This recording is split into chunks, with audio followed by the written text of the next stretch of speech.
Hey folks, it's Chad. I hope you can hear me. If somebody could turn on their camera and give me a thumbs up, that'd be great.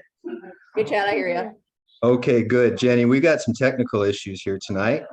So it's going to be kind of an interesting thing. I'm going to be doing this whole meeting through a laptop to the crowd. Let's see here.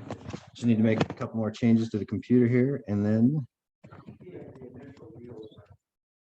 Okay, Jenny, can you still hear me? I can still hear you.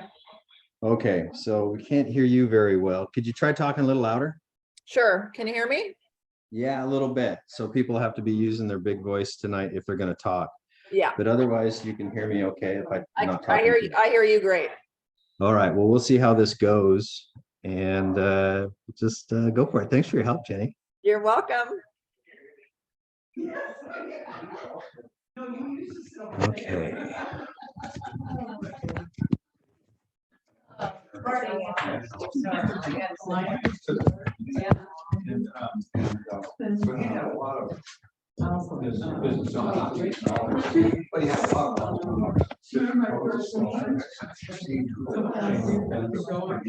Okay, we're gonna start here and then I'll move it back.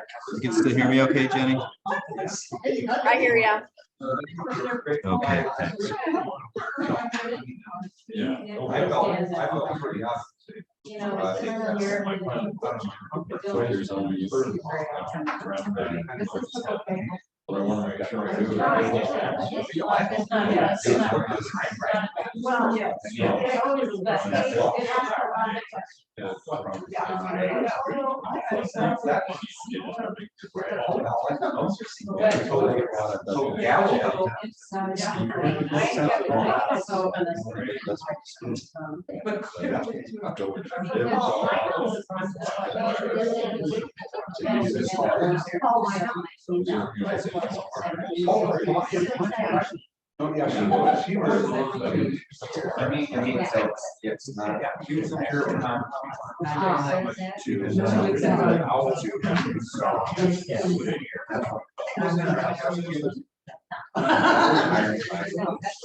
No, they really for the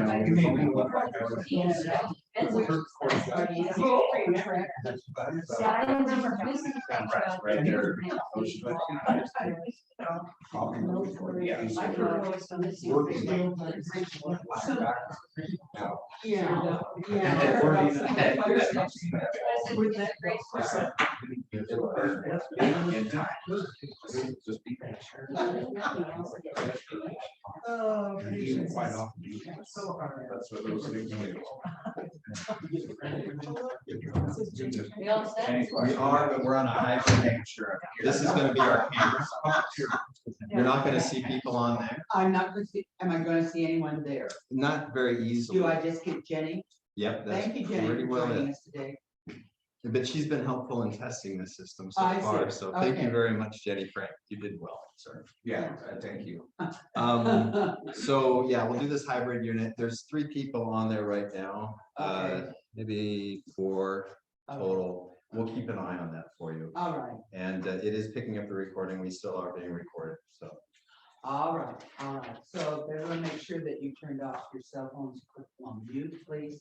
And if you are going to want to be saying anything, make sure that you have signed up the sheet. I believe there are some names on that sheet out there. I'll go pick that up for you, ma'am. And then just make sure that everybody speaks a little louder today, just in case, so people are not gonna You hear. don't have to yell.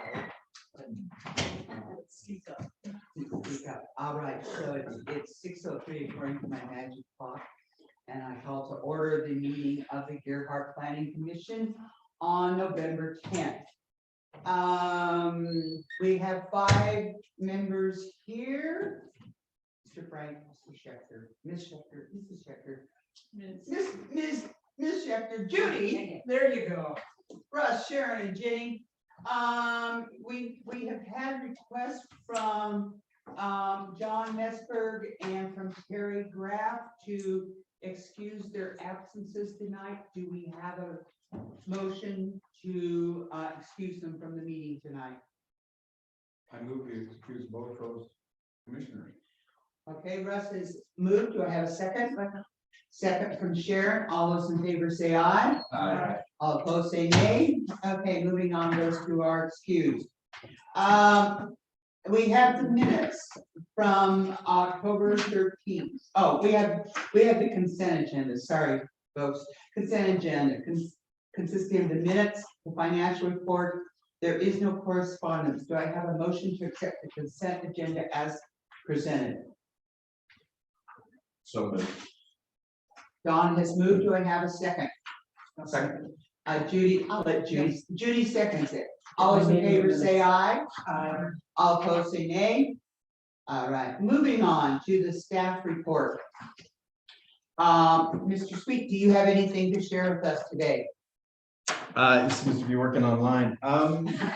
Yeah, that's working. No, I think that the most special thing about tonight is that we've got a retirement happening. We got Miss Carol Connell that's going to be retiring tonight. Is her last meeting. Wow. What? Yes. So Miss Carol's been doing this since 1972. That date is always stuck with me. Her experience has been absolutely amazing for me and for the city. When I started here, we didn't have any plans for the city of Gerard. We had nothing. We had a comprehensive plan, and we were proud of that. And that was done by a lot of great people. But since Carol's been here, we've done the Parks Master Plan. We've done the Transportation Systems Plan. We've done, we put the tsunami overlays on. We've done short-term vacation rentals. We've done a lot of really cool things for Gerard, a lot of really wonderful things for Gerard. And I think that her legacy that she's leaving us with these plans and what she's left with us and this team over the years of teaching us has been amazing. So thank you. Well, thank you, Chad. You've just been the best boss I've ever had. I mean it, and I've had a lot of bosses in the last 50 years. Yeah. It's just been a great pleasure. You've been For fun all to of work them. with. Same with the planning commission. You make things easy. I wore my monkey socks today just in memory of you because you always make it so much fun. So we'll try to carry that on throughout the years, but thank you. Deep in my heart. I can feel it. Thanks. Thank you.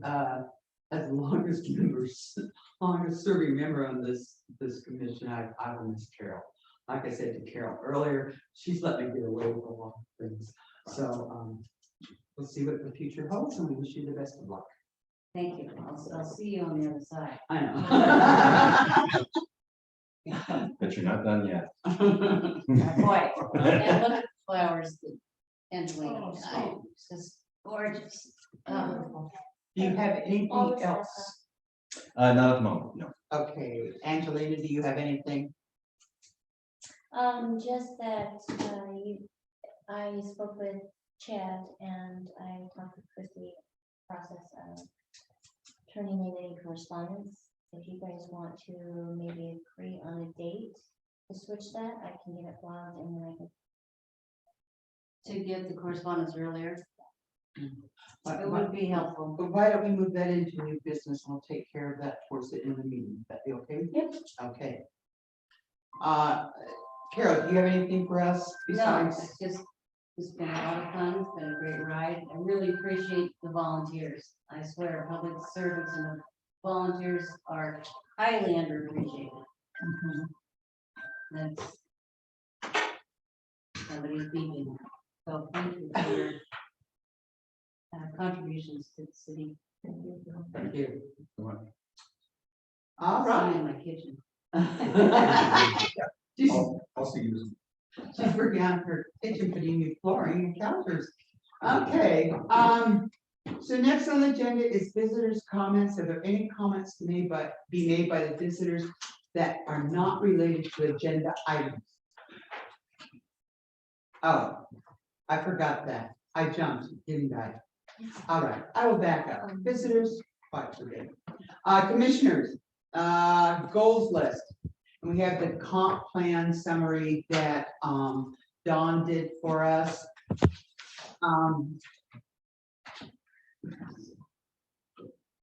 Are there comments? Things that maybe need to be added or changed? I have a comment. Yes. Who put this together? Did you put it together? Yeah, maybe I should go first.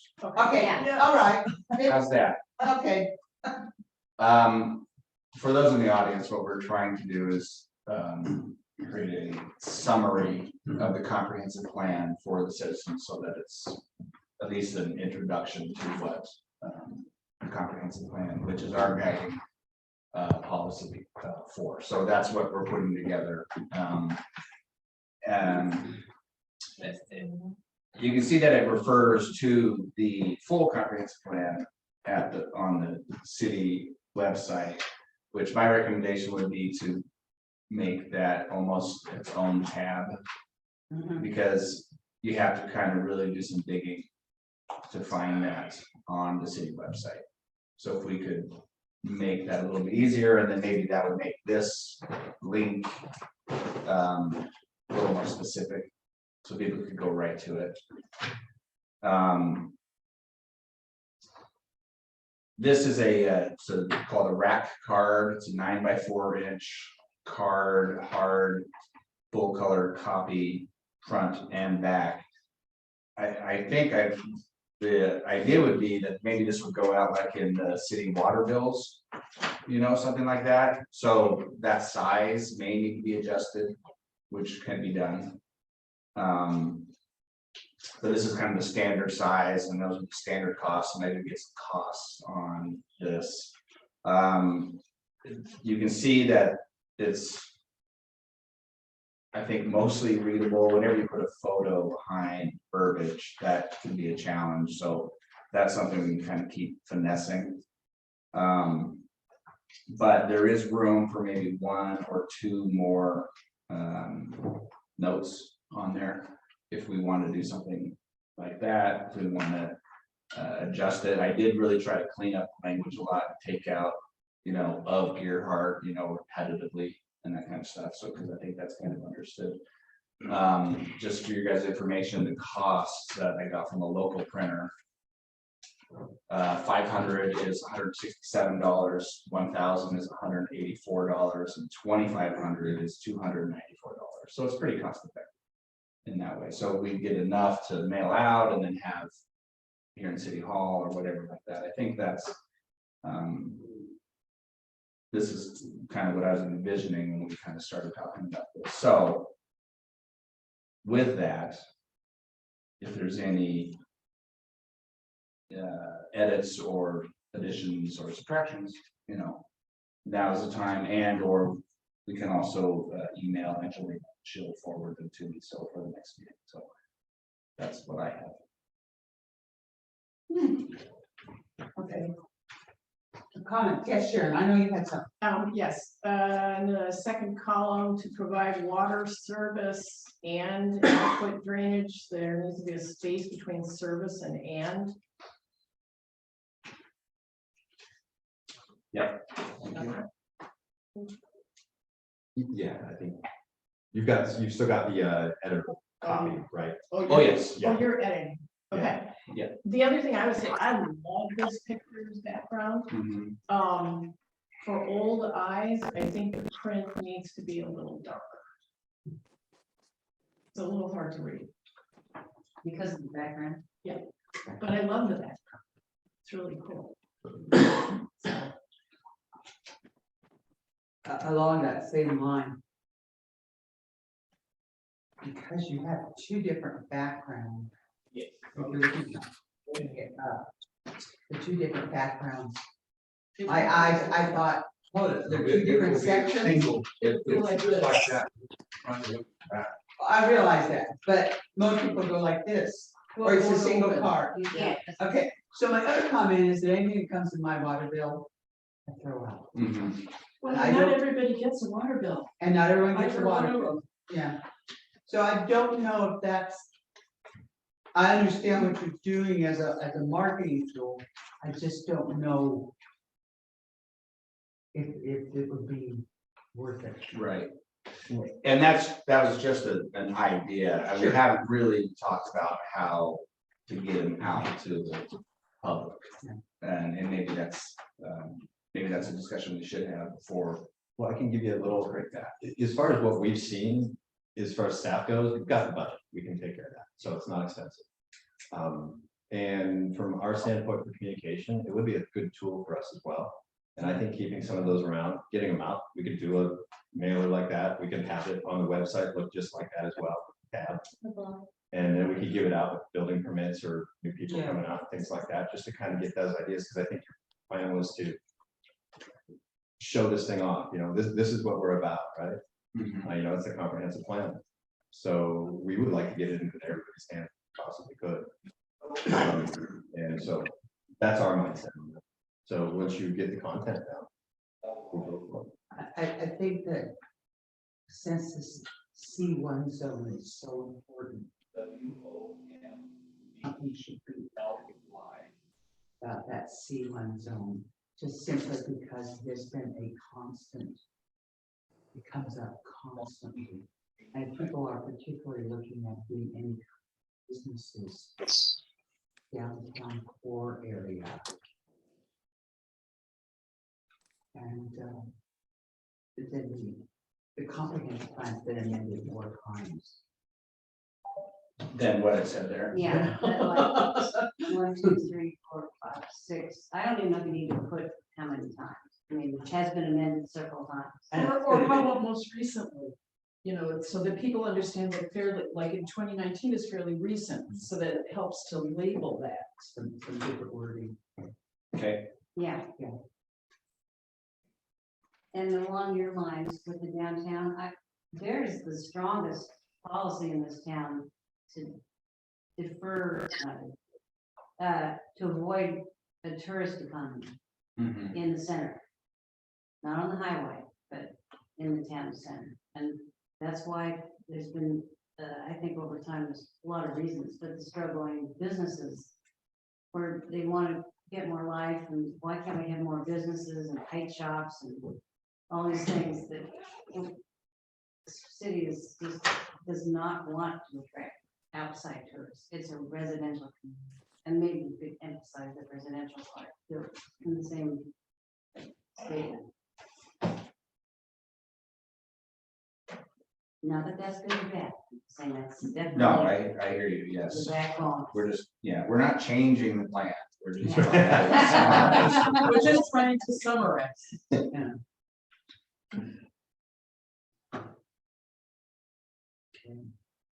So we need to do anything else at this point?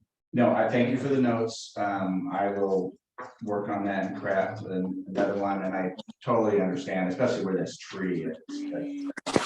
Something there. And You want me to this close is- it? Yeah.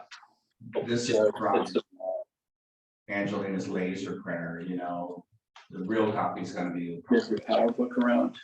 And it'll pop quite a bit, but I want to get out of this Zoom meeting.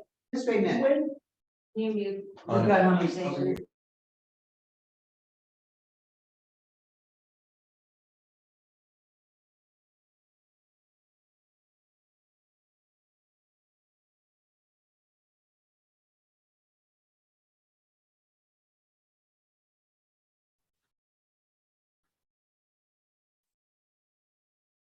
I mean, can we do it in a week? Can you, seriously, do you guys want to go home and scour this thing and then email any changes or verbiage or anything? Angelina within a week, and then she'll send them to me and I'll. Does that seem okay? By what, next Friday? Next Friday. But it's correct, perfect. 18th. All right, thank you, Don, for your work on this. You're welcome. Any other comments on the goals list, as long as we're sitting there looking at it? I had, as an aside note, I had asked Carol today about the elk thing, because we looked at the elk thing and then we didn't. And I'm going to summarize what you said, hopefully I'll get started. We don't have to do something right this instant. I had the impression we needed to do something, but we don't have. So, the elk are just walking around enjoying themselves, crossing back and forth over 101. But that's the only thing I had to say. Does anyone else have anything about the goals list that they have concerns on? Hearing nothing, we'll move on. All right, now I'll go to visitors' comments. Are there any visitors that have anything to say tonight?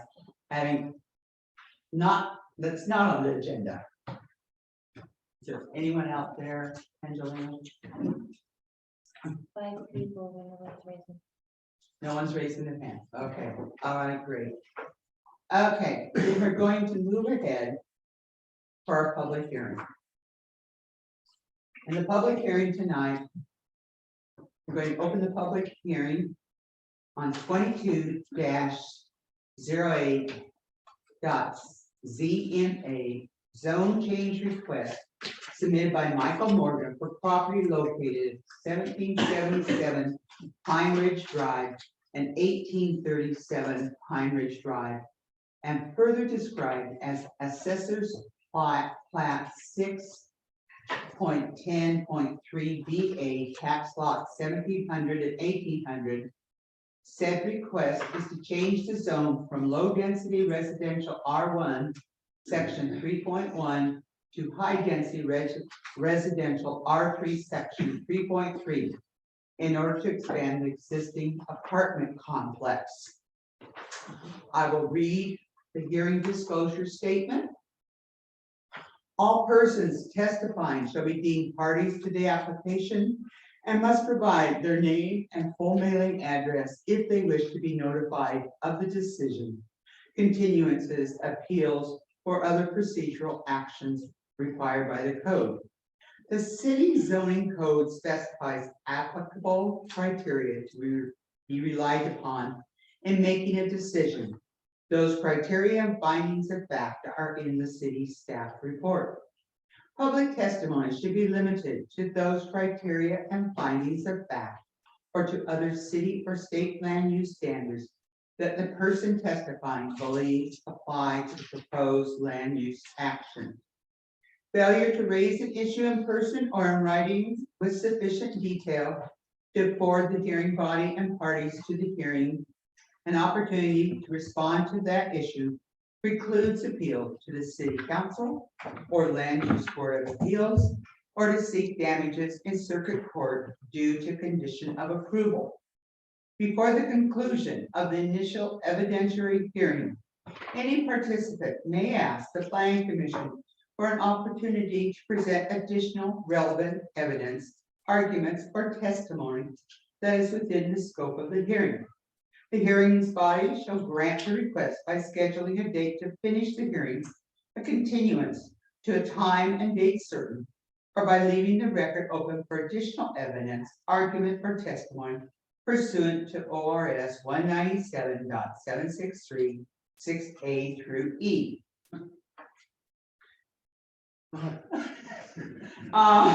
Commissioners, declaring a conflict of interest and ex parte contact or personal bias. Do you have any? And remember, ex parte contact not only means visiting the property, but having discussions with anyone about this. Anyone that we might not have been able to talk to or something like that. Yes, Sharon? Ex parte. And I visited the site and I also talked with one of the residents of the site. okay, and so you will share that information. Yes. Did anyone else visit the property? I visited. Judy visited, Don visited. And I visited. All right. Audience, are there any challenges to the commission's ability to make an impartial decision? Not there. All right, staff report, Carol. Okay, you have the staff report that's been out for a week. If anybody wanted to know what this is all about tonight, hopefully there's been time. The main reason that Mr. Noble and Colby are asking for this request, well, the primary reason is they are non-conforming use right now. Those apartments have been here since the seventies, 1970. 1970. And when the first zoning zone, Europe was right around 74, I think. I don't even think it was annexed into the city yet when it was built. Yeah, so anyway, oh, that's why it wasn't zoned properly. Right. Well, so, that makes sense. At any rate, they're non-conforming, it's a non-conforming use, because there's apartments in a one zone, which is called strictly single-family homes. So last year, there was a fire on the small fire on the property for one of the units. And our zoning code says that if a non-conforming use is damaged 40% or more in its value or structure total, then you can't rebuild. And that's a strict standard compared to other jurisdictions. 40% is not a lot. You know, usually it's 50 or maybe 60, maybe 75%. Then you can't rebuild. It's not conforming. So I think that was a wake up call to the owner who thought, wow, that could lose this whole thing if it burned down, or just even hardly burned down. And so the new zone gets it in conformance, the use in conformance with the zone. And the other reason that he'd like to change the zone is to potentially add more units. And so those are the two reasons. Can I add one more? Well, no, you just Uh, yeah. So, I've never been to a. That, yeah, and I realize that. Okay, Just thank so you. you know, we get the staff report. Any questions we have for Carol, we can ask just based on her report. Then you will be given however much time you want Okay, to tell us what you need to tell us that maybe hasn't been told to us already. Okay? No, That's no, great. that's okay.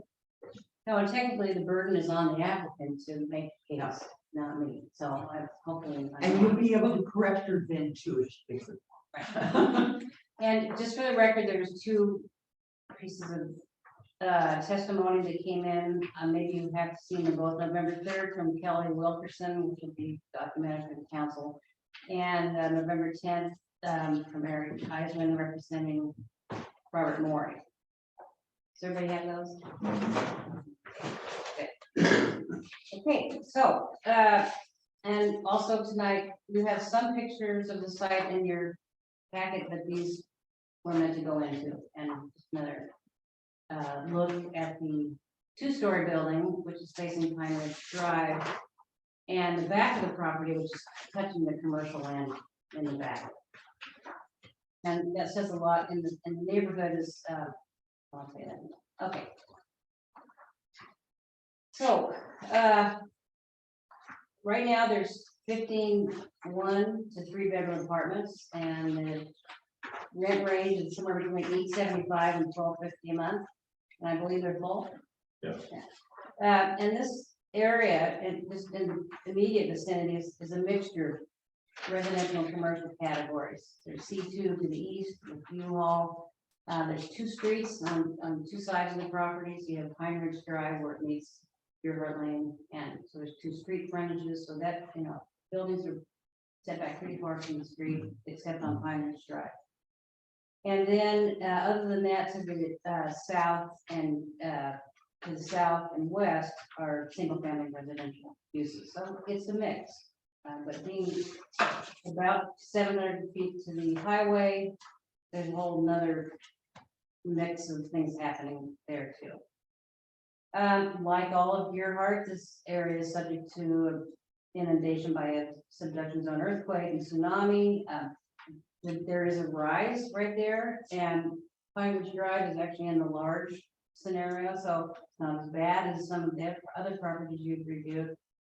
But Pine Ridge Drive and the highway would be good options for evacuation, and of that is happening. I already mentioned the past that they were built and 40% destruction in the event of a non-conforming use, and we'll look at that. Now, there's been some talk of why does it have to go to R3? And why does it have to go to higher density? Gerhart, since its inception, really has only had 3 residential zones, single family, R1, R2, really single family duplexes. Yeah. And R3 is the only multifamily zone, although the C2 zone, where we had 6plex approved recently, is under construction right now, does allow multifamily. Well, but it's limited. There is only one property here in zone R3, it's our multifamily zone. That's the here by the sea. When the zoning came in, most of that was up there already, and that's the zone they applied. And so the R3 zone allows more dense housing, right? And a hotel and that, but it also allows tourist accommodations. That's what's there. Zones. You don't normally see a high density residential zone with tourist accommodations in it. It's a mix. Subi Gerhart at the time. And so it's a little awkward here to be thinking about, yeah, R3 would be more affordable housing everywhere. This is a good place for it. It's already established there. Putting some more units on there as feasible, physically, would be a good thing for Gerhart. Or what if somebody wants to turn them into tourism use or short-term rentals, or because this hybrid of a zone allows that. And there's 2 answers to that. One, someday you should look at changing the R3 zone. I don't know, just looking at that issue and deciding if it's a better way to address it so that the multifamily housing doesn't always get tangled up with tourist accommodations. And for now, because there is no other, you don't want to zone at C2, that's the only other zone that allows multifamily. And R2 doesn't accomplish much. It doesn't bring them into performance as even what is there now. So the only saving grace on the R3 as far as tourist facilities is the conditional use. So it would have to come to the planning commission if somebody wanted to put, I don't know, let's just say Bill's project in the future has the opportunity to become a hotel. Change these units into motels. Yeah, Motel rooms. yeah, motel rooms. It would require a public hearing, public notice, and a decision by the planning commission. So it's not, it is a conditional use. That is one saving grace. And it is hard to predict the future. So it makes this a little harder than it should be. To just do what seems obvious for the project, at least to me. Okay, so that tells you for the side stories here. So I'm gonna move right along. The traffic that will be generated doesn't reach the threshold of needing a traffic impact analysis. Really not that many more cars that require a full analysis of how many trips per day at the peak hour, morning and afternoon. And it doesn't even get close to the 300 trip threshold. So if we went with a higher density on the property, 16 units an acre, 188 trips in an 8-hour day.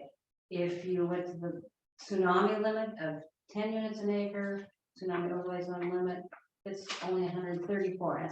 That only means the 300 triggers the traffic study. So we did not ask the applicant to do a traffic impact analysis. Okay, in the same vein on transportation improvements, all residential development is required to build streets internal to the project, as well as improvements to an existing abutting street based on the transportation system plan.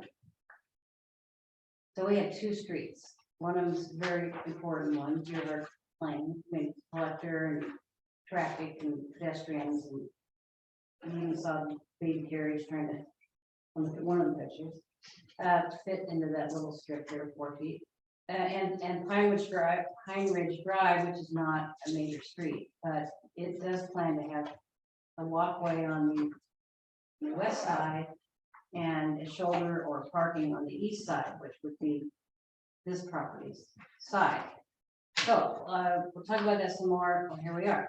So, at the bottom of page 5, the transportation plan says to add a pedestrian bicycle evacuation, evacuation route, on both sides of Deerheart Lane. By the way, the official name of Deerheart Loop is Deerheart Lane. Yes. Really hard to change. From Cottage Avenue to the highway. So that means along the frontage of this property, if picture is this one. There's supposed to be, or required to be, with any new development, wouldn't happen now, is if they build any new units on the site, the applicant would be required to build a shared use path, which is a picture of that in the report too. Okay, that's one, and nothing on Pine Ridge Drive. Okay. So highlighting that will come up. This is part of your decision. And when you require transportation improvement, there's 3 or 4 ways to go. You can say you have to do it now, or with new construction. The city could collect a fee in lieu of the improvement, estimate the cost and collect the fee and do it later, and they maybe want to do more and do it all at once. You could record a waiver and say, well, we'll do it in a far off future when everybody else in the street agrees to it, which rarely happens. And the last one is the city administrator can waive it altogether. But my recommendation is number 1, that they do the improvement if they build new units. And that would travel with this decision. Because that's what the zoning code says you can do. And that's the right time to do it in new construction. So moving on, environmental resources. Yes, there's a, that's a funny order of events. Well, that's just the support walking, biking, and transit to keep, healthy, minimize air pollution, healthy environment for everybody. And so we can do that with the improvement on the streets, Deerheart Lane on his side of the property when there's new construction. Public facilities are obviously have to be satisfied. And always, as you know, the big limitation for any density or housing in Deerheart is septic system has to be lots of room for septic. And that is a big obstacle for any multifamily housing anywhere. But it's a built-in lower density effect here in Deerheart, for good or for bad. But anyway, that would be a requirement. DEQ approval at the time of development, not now. Okay, so those are the comprehensive plan policies that I think support this proposal. And so now the next criterion that you have to review is there a need? And I'm not going to go through these because everybody knows it's a housing need. And if you want to argue about that, that'd be perfect, but now's the time. But I don't think we need to get all the data out for you at this moment. The second criterion is this zone change compatible with the land use development pattern in the vicinity? And I think we know there's a pattern, a mixed pattern here. It's not very mixed right there, but in the vicinity, you have commercial, and this, including this, on the back. So this is residential on the other side and commercial on the back, and then you have this high capacity highway 700 feet away. So it's residential primarily everywhere else, but in those directions, but it still is. This is a good interim buffer kind of use between the highway and the residential.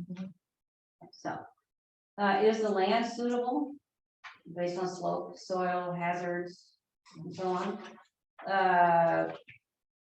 It's suitable. They've gone ahead and done a wetland analysis already. There's a low spot there behind one of these buildings behind the U-Haul. And that is a wetland, but that would be looked at when, if he decides to build new units. And would have to be protected. So, those are your criterion by which you make your decision on this zone change, and,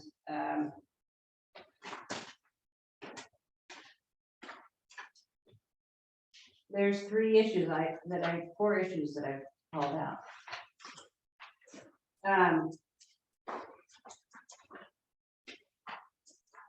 You need to resolve 1, 2, and 3. First of all, I haven't talked very much about the zoning density, but the R3 zone would permit, if you started from scratch, if all the buildings burned down, and had the R3 zone, you could build 42 new units there. If it was zoned R3. If the same thing happened in the state R1, you can build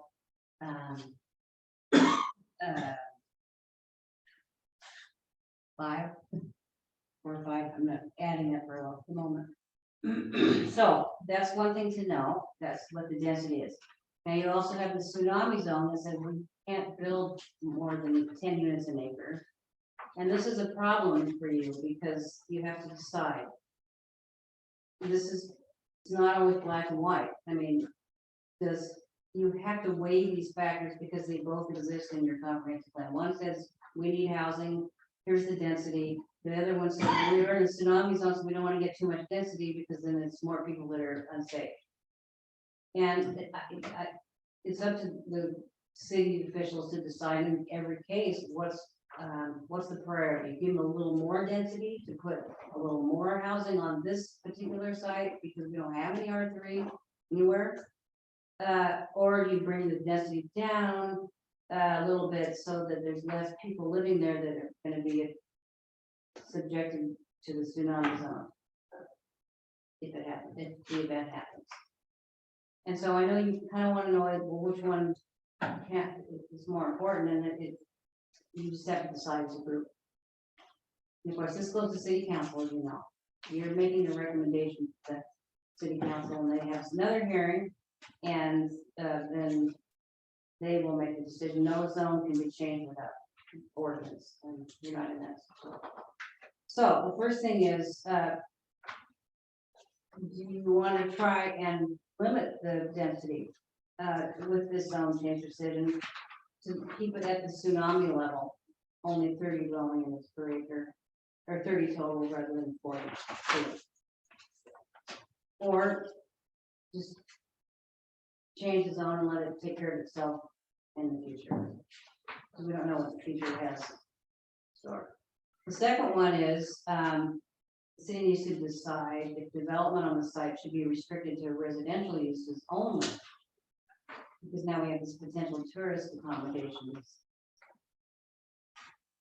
conditional use permit.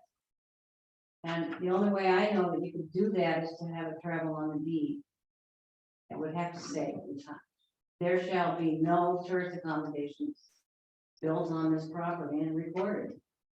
Because even if you did it just as a condition over time, it gets lost. I mean, it might be a long time before he decides to really build out. And the other option is just let the future planning commission decide. It is a conditional use permit, and maybe it's better to weigh it late in the future when future conditions are different. So that's a little tricky. Yeah, it's not just yes or no. The third question is, what kind of improvements do you think should be required with new development, not with existing units, but if there is new development on the site? And that would be the Gearhart Lane improvement for a shared use path on the south property line, the length of the property.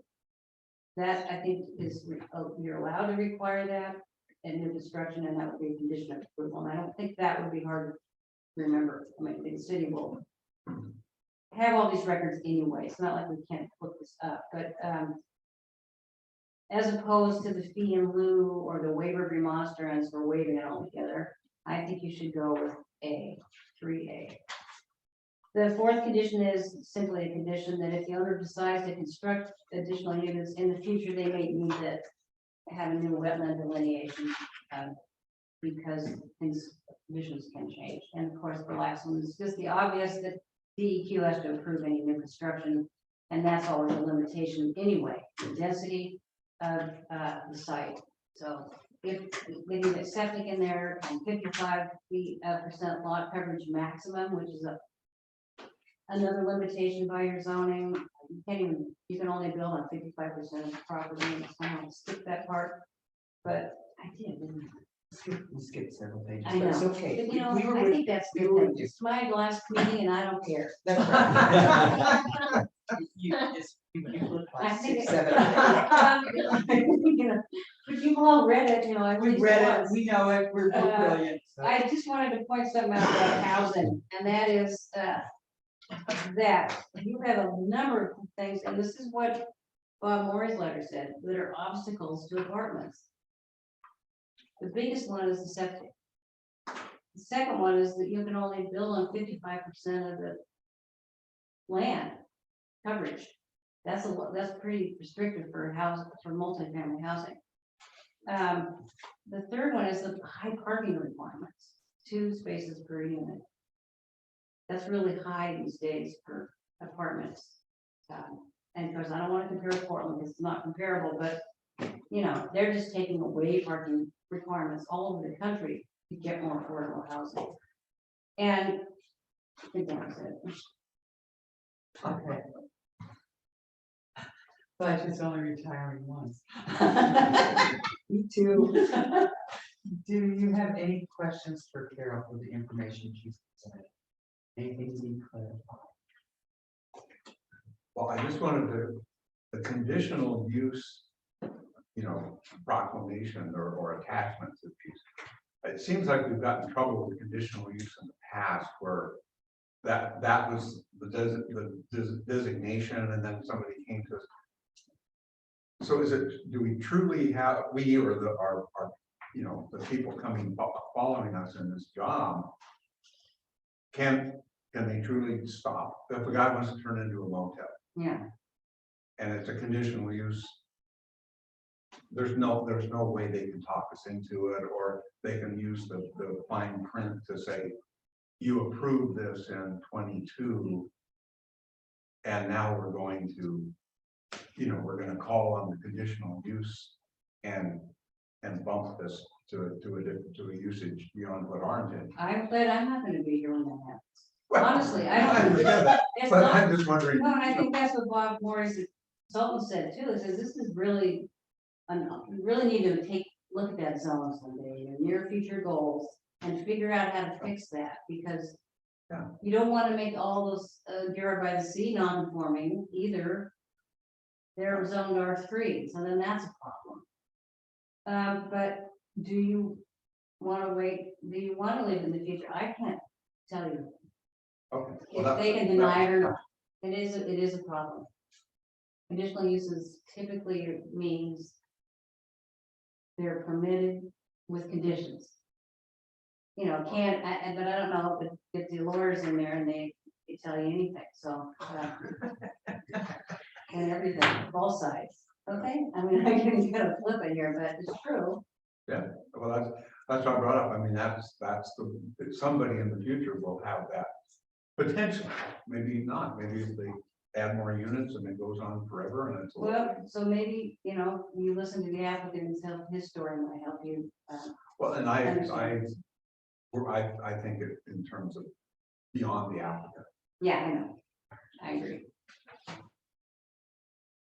Sharon? I don't know, I might be asking the same thing he asked, but I'll ask it anyway. I'm sorry. My mind went where his mind went, and that was if we put a condition on this so that it's only residential uses, and that be brought in the future before the planning commission again to take away that conditional. Sure. Is that the same thing he asked? Well, Kind of. having seen this before, done it, I mean, if it's on the title, how do you want to do it? Is that the question? Because I don't know how else to do it besides sidewalk. Well, I guess we could just try it as a condition. Here it is. Historically, Angeline has a great mind. She'll remember. But She'll be here, huh? She's she'll be young. here. Yeah, so, It seems to me like we put conditional uses on other things before, and then at later dates, we've gone. it's not ideal. It's, Yeah, you know. Oh, my goodness gracious, everything in the world isn't ideal. yeah. Well, that's the hardest thing to do is to predict. Well, my question's kind of the same, but I don't know, I don't think it's the same. My concern was the short-term rental thing. Do we know for sure? I know. I was listening, I think you guys are great. Short-term rental, can short-term rentals go in an R3 zone, or do they have, is it a conditional use? I do not have that ordinance, and so I don't know for sure. Okay, I shouldn't have that. Short-term rentals can be in your. Yeah, Without, they're No. permitted. they're permitted, just flat out permitted. Correct, they're the only place that we do allow short-term vacation rentals without having to do an application to apply. They are allowed outright. In the R3, And that's because of the the hotel. hotel, okay, The hotel, the condos. that answers. And there's not a limit. Is there still a limit to the number of No. permits? But that doesn't matter. So the Yeah, reason, that- and the reason they made that decision was because R3 was designed to be higher density and more about the transient stay, a little bit of tourism. And so that's what it's designed. But it worked since we only have one little area that was actually R3. Yeah, so the area between 9th and 10th is that neighborhood that's in there. It's the 2 blocks of Ocean Court and Potter and Coxey. That's a homeowners association, and that they can have short-term vacation rentals in there. And they don't have to apply. They can, new homes in there or at any time. And that's the same with the condominiums. In the R1 zone, the R2 zone, the permits that are out there, once they are given up, then they just evaporate. And so we're started at about 120 or so, down to about 70. So they go away. So slowly going away, and So in order to avert this area being used as short-term rentals, we have to put a condition on this? Well, that's I an would option. I would assume so, yeah. And remember, it is a conditional use for apartments, multifamily. I mean, for tourist accommodations in the R3. Mhm. Yeah. Making a So note. that's You're not- saying 2 different things here. Yeah, so that's short-term rental code, is that consistent, inconsistent with what I just said? No, existing buildings, in this art. What do we see two? I gotta look at a map, I don't know, I don't have my computer in front of me, it's acting as the camera, right? What's your question? I'd have to take a look at the map. Here. So the hotel is C2. Is Yeah. what it is, and that is a condition, so I believe hotel is a condition in C2. R3 is higher density where short-term vacation rentals are allowed. So the R3 zone is bigger than what Carol is saying. The R3 zone is around the condominiums. And it's just around that area that I was describing earlier between 8 and 10. Okay. Yeah. So that's R3, that's what I thought that was R3. Oh, I didn't expand it enough, huh? Correct. And Yeah. then, okay, And that includes the Windjammer. That includes the condos right off 10, all those condos. Yeah. The old. Before the Yeah, and okay, okay. Yes, Judy. This question may just be insight into my ignorance, but why not R2? Why R3? Is the when the proposal came in, pardon me? Density. To create the R3, what the desire is more density. Well, R2, I think they're after density. Is that Let's see, correct? so for R2, you get 6 units an acre, So one lot, the 1700 tax lot is full. and you can do a triplex or fourplex.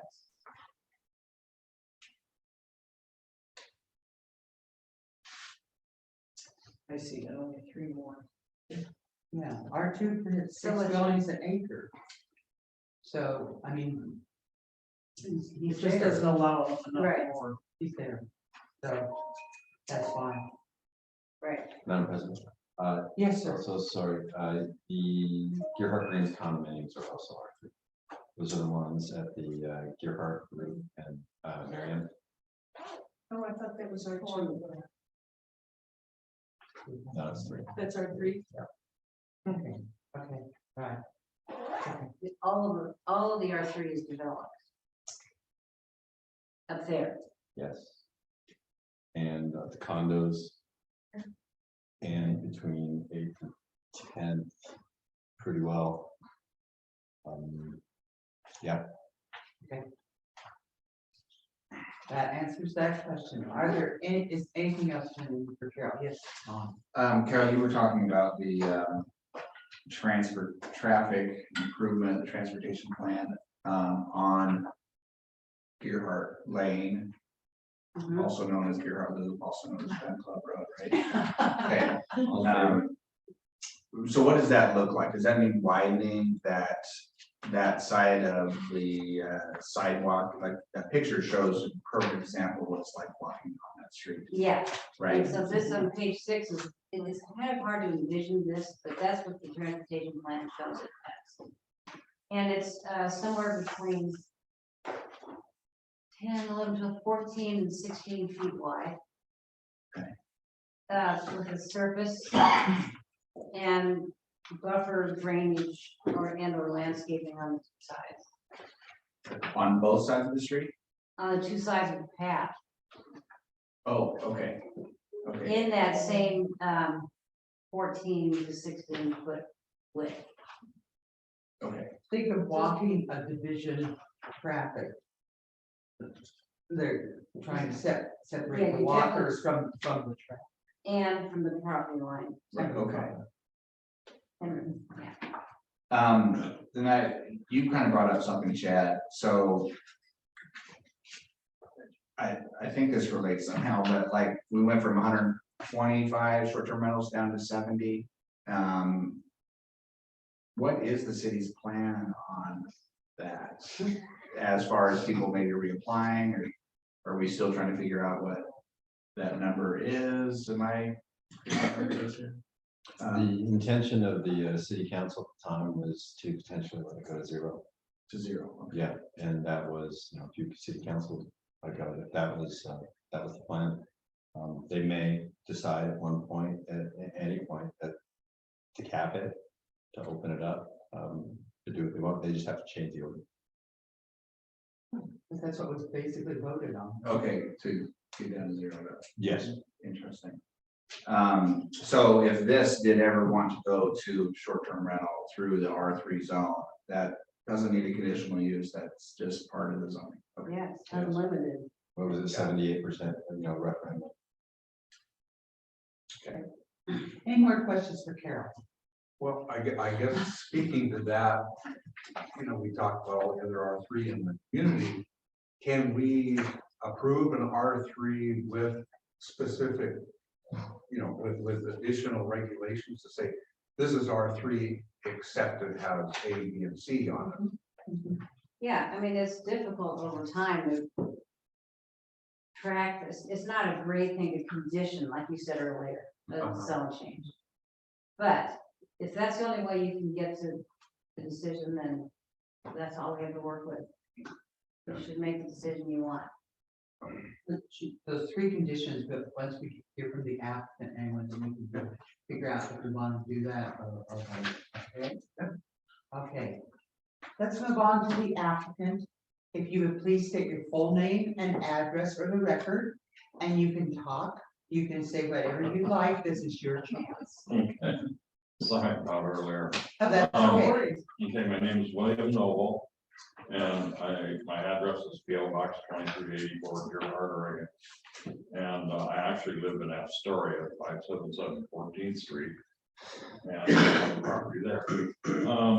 My main concern here is, as we know, the buildings are like built in the 70s. When I had the file, and I got up in the attic, and Chad was up in there with me, and there was no firewall separation. I'm a retired builder out of Portland, built several apartment complexes there. I'm lucky I didn't lose a building. I'm lucky I didn't kill someone, but I bought the property that way. What my intentions are is to keep affordable housing and to possibly, the building that I had to rebuild is in good shape now. The other two buildings I might want to take down and rebuild a better building, something more fire safe. And I would like, maybe possibly, if the property will warrant it, because of septic, you know, limits a lot of building, possibly add 2 more fourplexes. That would be my intentions, and just to like upgrade the property, it's due. Needs a new fence around it, you know, it just needs some proper things done to it. And that's my main intention. As far as, I would be willing to sign something saying, and I know that this stuff has been done before. It's like when you buy a piece of property, you can actually sell the mineral rights to somebody, and the owner that owns the property can't mine the minerals. Okay, so I would be willing to sign something and put it into the deed or whatever, saying that it would never be turned into a short-term rental. Don't want nothing to do with that. I'm building this for a legacy for my family, my son and my grandkids. They have no intentions of selling it or anything like that at this time. Of course, I can't guarantee that because, you know, I might pass and you might want the money. I don't know. I mean, just like we say, everything's uncertain. But my true intentions are to do exactly what Carol is saying, build long-term affordable housing. And, you know, do an upkeep on the property. And I've had the property for a little over 10 years, and my business partner who I have it with, he's had it for 20 years, I think. And so that's my interest in what I would like to do. If you have any questions, I'm more than happy to answer. Don't like to talk. Okay. Thank you, Mr. Noble. Mr. Morgan, do you have anything to add to what you said? Yeah, just a few things. I talked to Bill about this, about the staff report, and we're completely in agreement with the most of the findings in the planning report. I'd like to point out that I think, and I haven't really looked at your TSP in great detail, but I think that the drawings that are included in the staff report are examples of what can be done. And it seems excessive to me that 14 to 16 foot dedicated path on each side of your lane would be appropriate, given the amount of right of way. I certainly can understand extending the bike path to say 8 feet on either side, but I'm not sure that the kind of path that's illustrated there is something that would be that you'd want to have. I mean, in the first place, it's going to be extremely expensive. It'll take out a lot of trees, and it just may not be needed. But I mean, that's up to you. I don't know that that's a standard or just an aspirational project, as they say. The other thing is, it is important. I mean, just from a basic fairness standpoint, the need to rezone from R1 to R3 and forget about any future development. Your standard is quite restrictive. The fact that you have a 40% rebuilds threshold. Cannon Beach, Astoria, Warrenton, where I've worked, have an 80% standard. And I'm not sure exactly, why they threw in 40% when they did this back in the early 80s, but I think that's one very compelling reason why he needs to get the change done, right now. It's already had a fire. The units are old and so even if you never had another unit built on a place, he's really got to get the thing up to code. So in terms of housing, I think he's got 15 units on 3 acres, which is quite low density for residential apartments. There's plenty of room for additional units, and given the fact, as Carol points out, it's right next to the commercial zone. It's 700 feet from the highway. People can walk to Bud's and the Chinese restaurant and liquor store and all those important things. Yeah, Grandma's kitchen. So it is an ideal location for a higher density development. I would hope that he would in the future be able to go to at least 30 units, if not 42 units, because everybody knows that housing is not just low income housing, but what they call middle housing is in very short supply. And Mr. Noble has been very kind to people to keep the rents at affordable levels. I thought it was $650. There was one, I have one tenant, your post office lady, Karen, she pays $625. Well, She's been there forever. I have another tenant that's been there for 25 years. right. And stuff, and so, and she's, she's 80 some years old. And unfortunately, me and my partner are financially well off enough to where we can keep our rents down, is the best way to say it. Nobody likes to pay a whole lot of money on the same. I'll be honest about that. So, and I feel good about being able to give affordable housing. Some of your fire department people live there. So it's, don't need a bunch of money. It isn't about that. I actually like being here. This is kind of fun. You should come more often. I might. Did you have anything else, Mr. Morgan? I'm sorry. No, I think that's we're happy that we don't have to do a transportation transit study.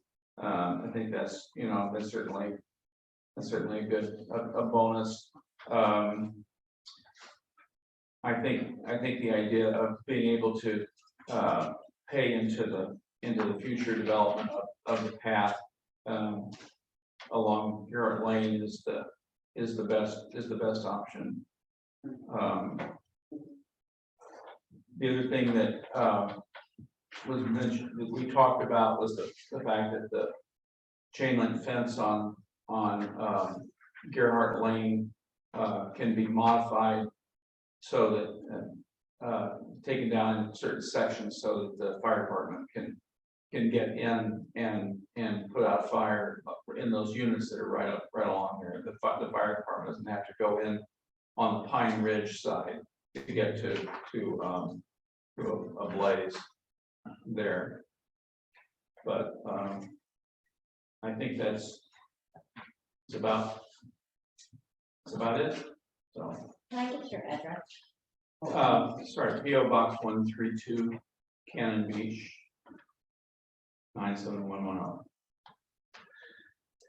There's a photograph of Pine Ridge Lane and the entrance to the apartments there. And Bill's talked about improving that access. The fire department was concerned about the fact that it's kind of a narrow deal with, it's got it's got a street light and a power pole in the middle of it. It's actually a way in and a way out, but it narrows into one lane. But what I would like to do is widen the whole thing. Did you notice the garage at the very end? I want to take that out if I build the units and widen everything.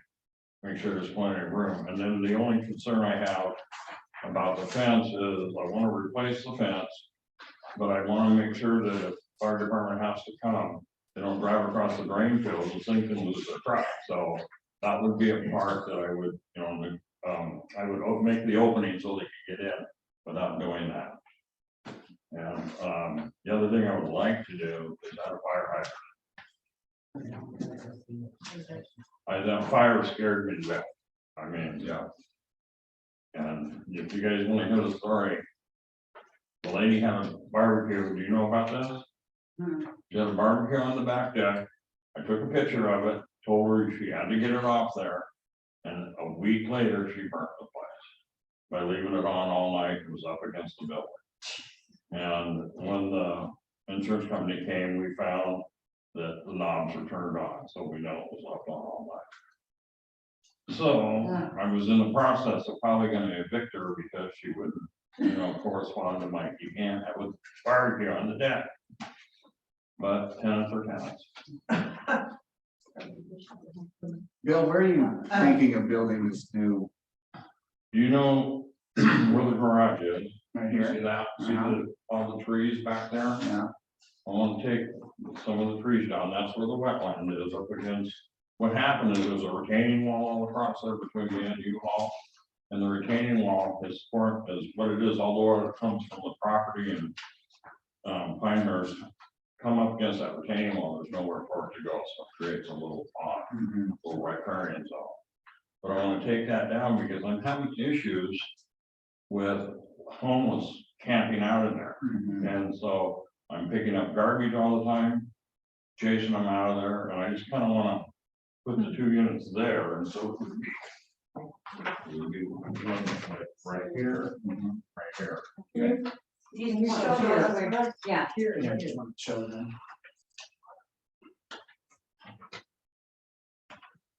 Right here, and right here. You're gonna put it back in. Yes. Now, see, I'm having, the homeless are coming in here. And, they're like, they would have got camping right here, because you can't see it. So you're gonna keep all these trees their down? stuff. I want to take them all. I like trees. You don't like yes, this. I'm sorry. Pardon me? Was that a yes, you're gonna keep all the trees down? No. You're not gonna. No, He I'm likes gonna keep, trees. this is a riparian zone, and I kind of, put right here. I'm not You wanna keep that. Yeah. Yeah, got it. And I have another question. Okay, Sure, that's go ahead. right. Why don't you Okay. can sit down. I knew it. I know, you're having a good time, aren't you? Don, did you have any more questions for the applicant? The only other question I have is, do you have any future plans or desire to combine these 2 tax lots? Is that? I don't know if that has any effect on it. If that would benefit the city, I would. I mean, it doesn't really matter to me. It's a good idea, aggregate, put them together. Then you don't. Combine them.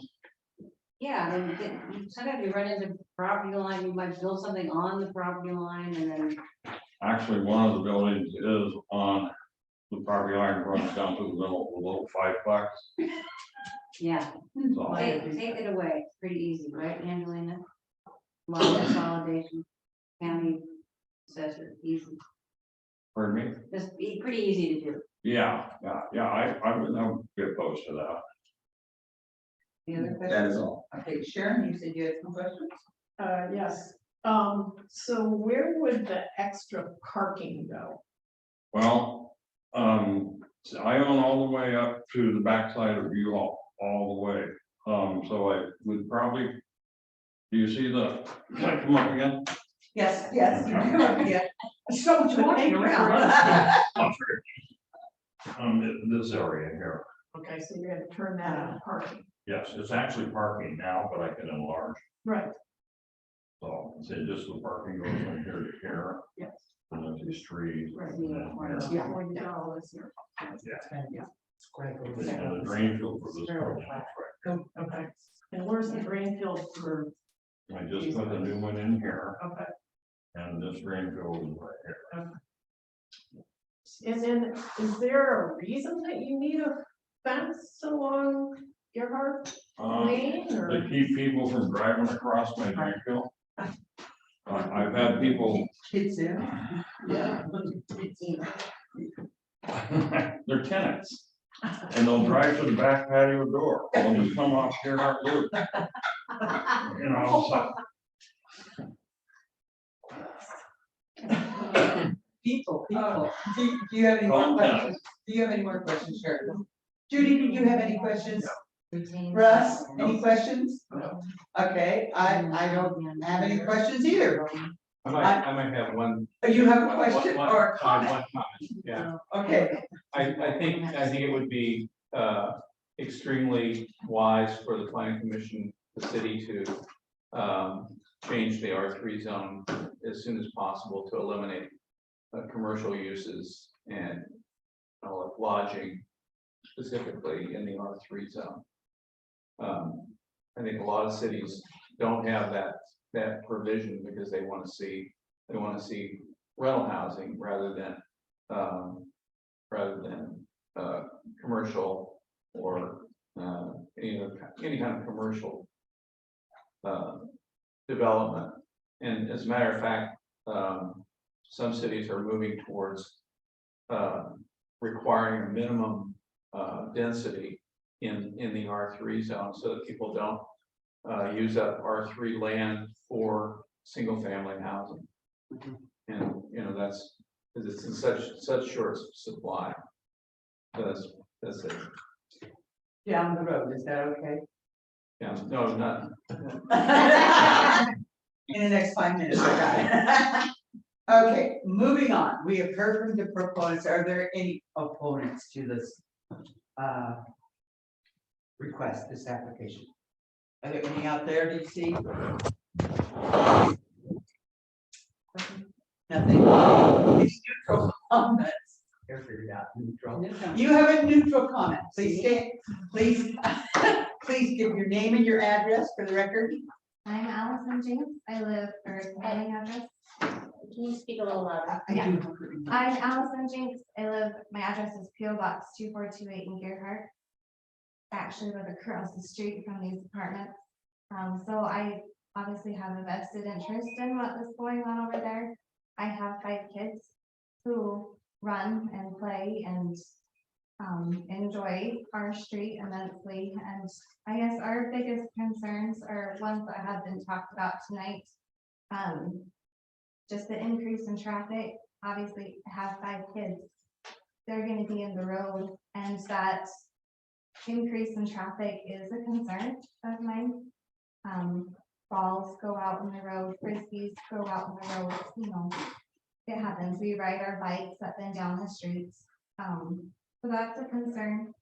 And also the need for more parking. There is a huge issue. Sometimes it spills over into my side of the street, which is hard again with kids.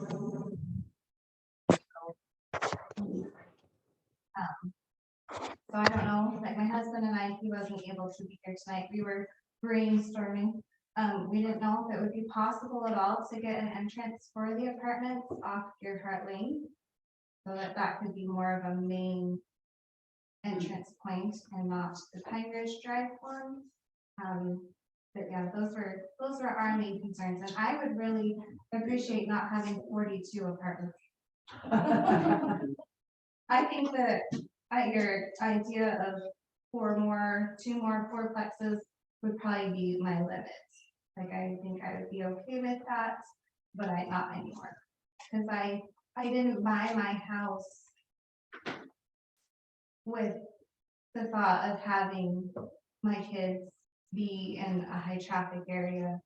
I mean, I bought it knowing that there were these apartments there, and we were like, okay, that's fine, we can handle that, but to put more in, it's a concern, and I didn't buy my house there because it was lower. Thank you for your input.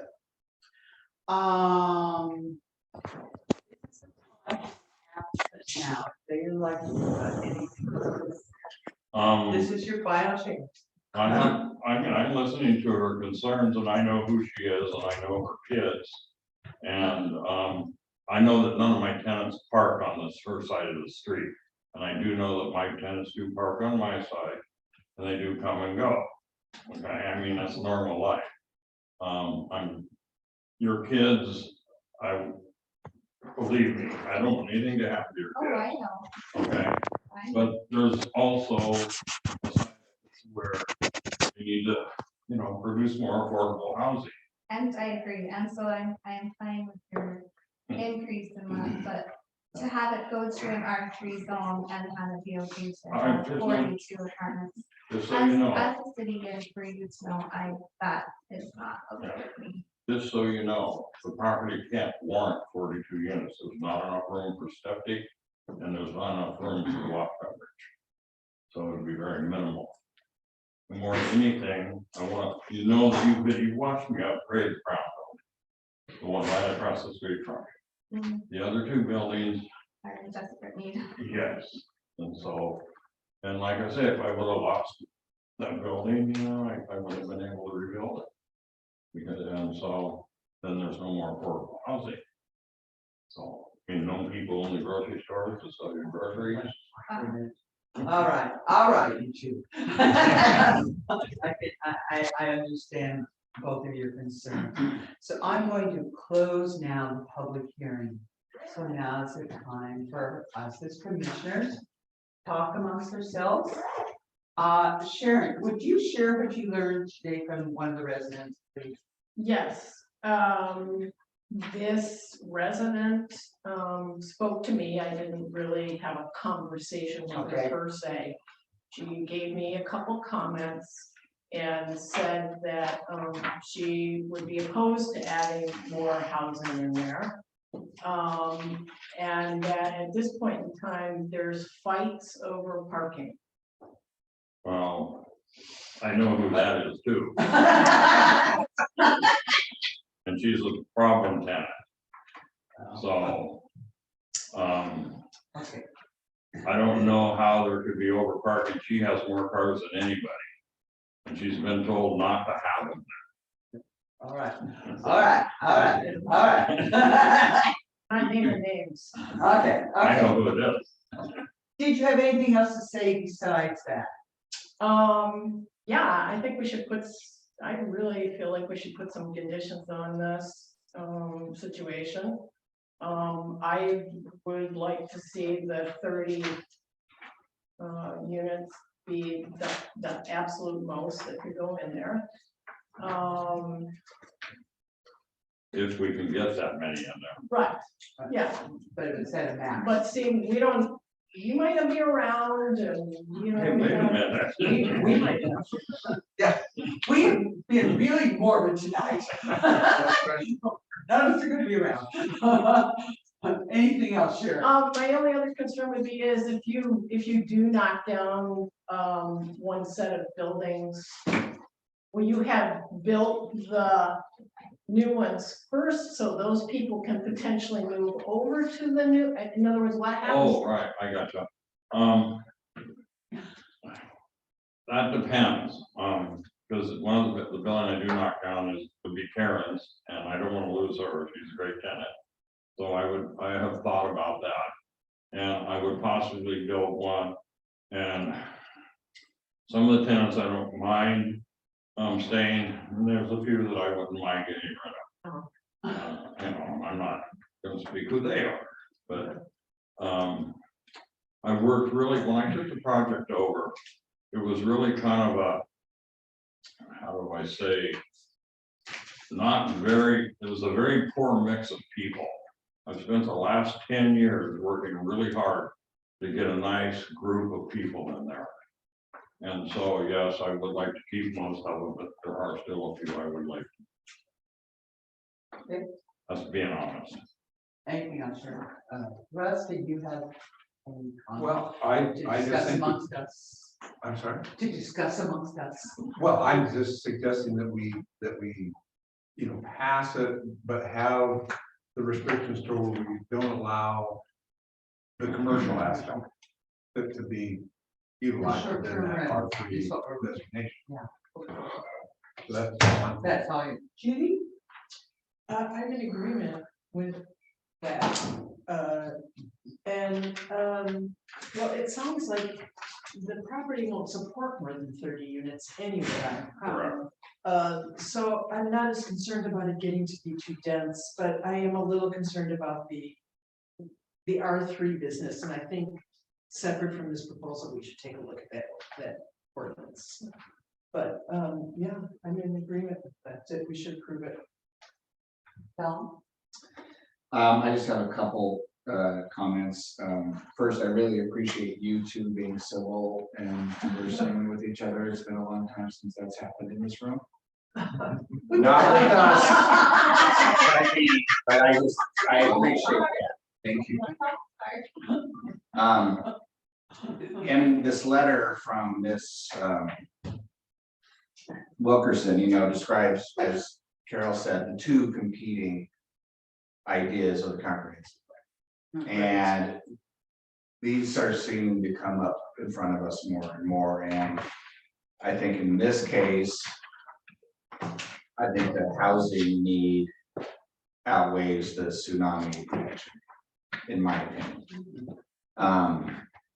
And this is a non-conforming use. Again, stuff from the past is thrust upon us, and I think we've been committed to try to rectify those and make those right when they come in front of us. And so the zone change is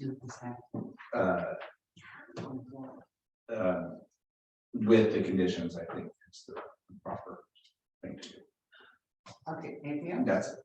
I think that our tsunami overlay zone first was enacted after the zoning thing was done, so it kind of comes in over the top of it. That's basically why it's called overlay zone. It fixes stuff that, may not be there. So I would think that, using that number of the 30, and even though you're not intending to do that, I would like to see limiting that number, not.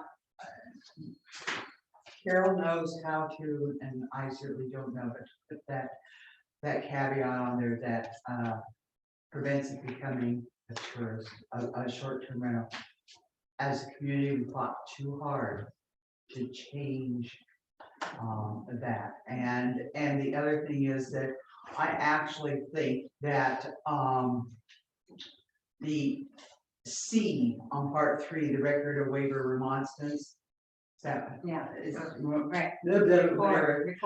recordable, that if the whole, like that north side of Gerhart Lane is done, that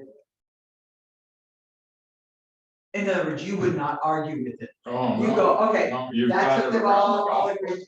And I know that particularly Gerhart Lane is heavily used by bicyclists. There's walkers, of course, the golfers just go wherever they want to out there. It is something that will probably become a bigger issue in the future. It's just used heavily. So I think we're kind of in agreement. Can I sum up what I think I heard? Yes, you Can I may. ask one? Yes. So if the waiver of remonstrance is done and he sells the property or his children sell the It's property, recorded. it goes along with Again, I've never seen a local improvement district form for a road. I know a lot of waivers have been signed. Maybe this will be the one. It doesn't, it's not very common, but it is a method. So, number one, under recommendation is to say that property is limited to 30 dwelling units, right? Total. With the number of parking spaces.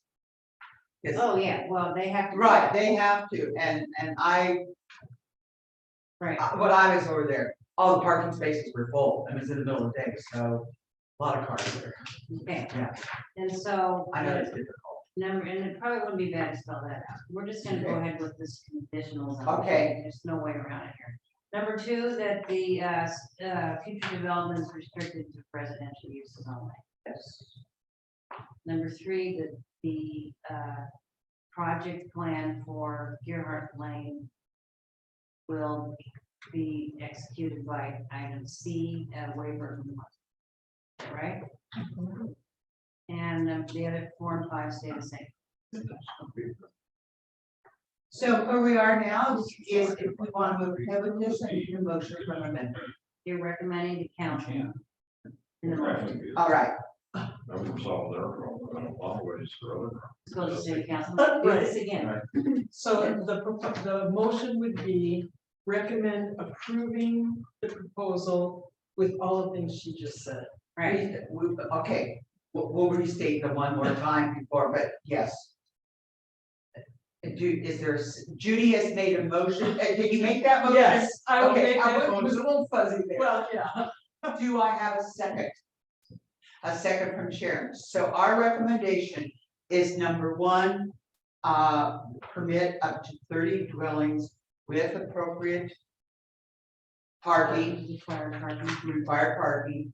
Two, to put the condition on it to prohibit any tourist accommodations. I don't think certain is the word we want. A number three, to go with C, a record of waiver, or I can't say that word anyway. A waiver of remonstrance on property title, and 4 and 5. That is the motion. Any further discussion? Yes. Do we need to talk at all about what the fire chief said about needing another hydrant? That will come with the building permit. And construction plans and. Judy, you made the motion, who seconded it? Sharon did. That would be part of staff review for appropriate building and safety. And you had something. That was my question. Okay, well, I'm wrong. All right, any further? All those in favor say aye. I, All opposed say nay. It is passed unanimously. Very good. So you are done now. And thank you for Ladies. Oh, you can stay. You don't have much more to do. So under new business, I put correspondence. I personally have a problem getting anything on the day when we have a meeting. I do not look at my email. I'll today, and if you're working, I know Mr. Frank is still working. I don't know about everyone else, but we all have obligations and things we're doing. So we can set, how long before a meeting would we want to? I'll wait for Mr. Morgan. Thank you. Thank you for coming. Bye. We can set it 5 days before a meeting, we can set it a couple of days before the meeting. But I think that something received the day of the meeting. It's just, it's not right. I think 5 days is too long because the notice goes out only a week before. It goes out 3 weeks beforehand. 20 days. It's, Well, it's the bulk of repeated the three the bulk of the information doesn't come That's true. 3 weeks in advance, and so, It's a week. yeah. Okay. But it is in the newspaper repeatedly. I mean, actually, this last time, this one was in The October stuff 7th. we get, The stuff we get and that's what the people read and Sure, comment. and respond to, sure. is, So I is say 2 days. when is the application on? 7 days prior. 7 days prior. So, okay, so you're saying a week's too long, 2 days? 48 hours? We're saying 2 days. Or your piece? We're voting these maybe. Okay. So 2 days, 2 days. or- 2 days? Tuesday by the end of business. All right, Tuesday by the end of business. We need a vote on that or anything? I mean, if you No. agree, just, yeah, do we have consensus at the We have planning commission? consensus. We, Angelina, will make that happen. All right, that would be helpful to us. Any concerns of the commission? Yes, Sharon. Yeah, I'd really like to see the R3 zone change discussion put on our commission goals. We got it down in black and white.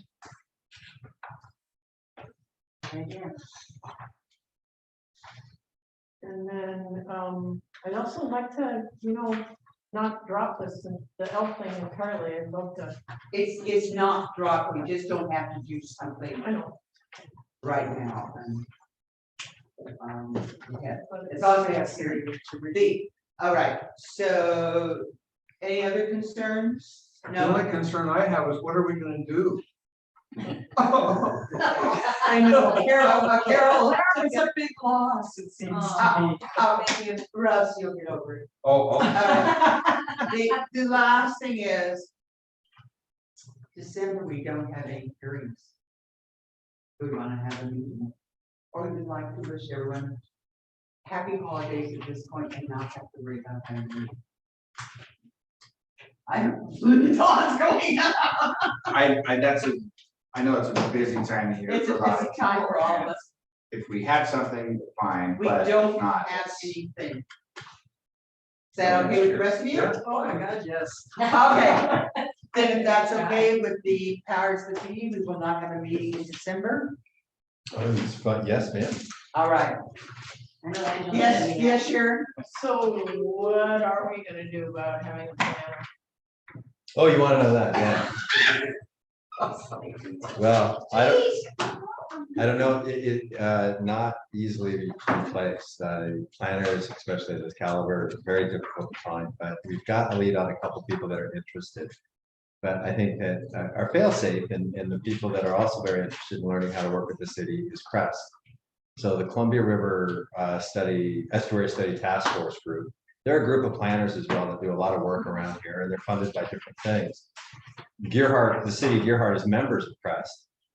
We pay a due to them, and with that, we get their assistance at a good rate. So we're planning efforts in working with Denise Loftman. She's going to help cover us until we can find the right person that'll fit with Gearhart. So that's really good. And then we're going to kind of look at a hybrid situation moving forward anyway. Gearhart's small. We only have 12 full-time employees, 10 departments. So we're looking for a contractor really to come in and help us like Carol did, which is really hard to find. But we've got a couple leads and some people that will do it. Denise Loftman from Crest will help cover for us. And then we're also going to start leaning on Crest a little bit more to do some of our application reviews, to do some plan writing for us as well, or excuse me, some report writing for us as well. And then learn how to kind of mesh into that. But we would like to find somebody who would be like Carol. And we're working on that. We've got a couple weeks. No, yeah. Not many people like you out there, Carol. Okay. if we haven't covered everything. Yes. I was just Who gonna are you? comment, if this retirement thing doesn't work out, I'll send her back. And,